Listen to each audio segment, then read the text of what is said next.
hardest assignment mo? Sino kahirap? Kay Benj? Benji, oo.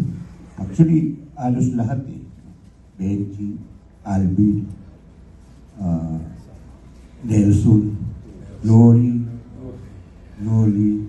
halos pare-pareho sila. So, kailangan you have to be ready every day. Pero meron bang player na, pucha, eto na naman to. Meron bang gano'n? Wala naman kasi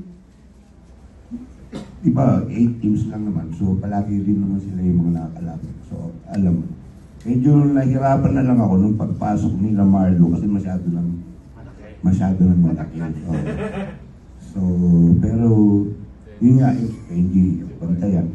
Diba? Tennis, Pino, Jun Limpot.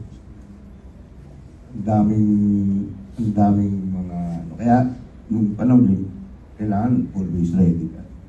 Every day. Every practice para yun nga kasi up talaga yung era na yun. Maraming lalo na doon sa posisyon ko.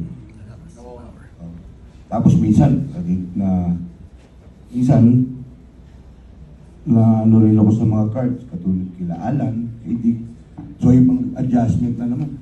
Kaya bumos din noon. Oo, Perhel, si Perhel. Di ba? Pag gumulong-ganon yun, wala, pupunta ng kaliwa. Ganon-ganon na yun. So, yun. Pero yung mahirap syutan, nung mga panahon na yung pagpasok ko sa PBA, yung mga rookie, second year, si Yoyoy. Yoyoy, kasi physical si Yoyoy. Talagang lalo na pagbata ka. Higuerelosa, di ba? Nating teammate po. Tapos si Chris Jackson, yun, magaling na depensa.